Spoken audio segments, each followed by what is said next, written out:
పార్వతీపురం మన్యం జిల్లాను కరువు జిల్లాగా ప్రకటించాలని సిపిఐ-ఎంఎల్ రెడ్ స్టార్ జిల్లా కార్యదర్శి తోట జీవన్న డిమాండ్ చేశారు. అసెంబ్లీ సమావేశాల సందర్భంగా మంత్రి, ఎమ్మెల్యేలు ప్రభుత్వంపై ఒత్తిడి తీసుకువచ్చి కరువు ప్రకటన చేయించాలని కోరారు. ఎల్నినో ప్రభావంతో ఇబ్బందులు పడుతున్న రైతులకు ఆదుకునేందుకు 2 లక్షల వరుస రుణమాఫీ చేయాలని, పంటల బీమా ప్రీమియాన్ని ప్రభుత్వం భరించాలని డిమాండ్ చేశారు. జిల్లాలోని ప్రాజెక్టుల ద్వారా ఆయకట్టు భూములన్నిటినీ సాగునీరు అందించాలని, పట్టణాల్లో త్రాగునీరు సమస్యకు శాశ్వత పరిష్కారం చూపాలని కోరారు. పార్వతీపురం మన్యం జిల్లాను కరువు జిల్లాగా ప్రకటించాలని సిపిఐ-ఎంఎల్ రెడ్ స్టార్ పార్టీగా డిమాండ్ చేస్తున్నాం.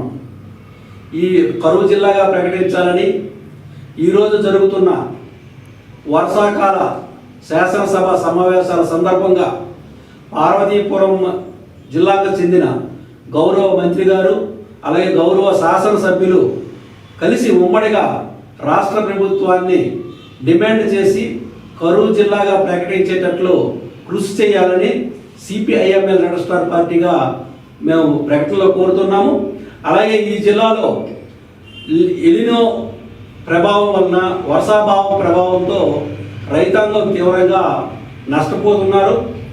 ఈ జిల్లాలో కరువు జిల్లాగా ప్రకటించాలని, అలాగే రైతాంగాన్ని ఆదుకోవాలని సిపిఐ-ఎంఎల్ రెడ్ స్టార్ పార్టీగా ప్రధానంగా డిమాండ్ చేస్తున్నాం. కానీ వెంటనే ఇప్పుడు ఈరోజు జరుగుతున్న శాసనసభ సమావేశాల సందర్భంగా పార్వతీపురం మన్యం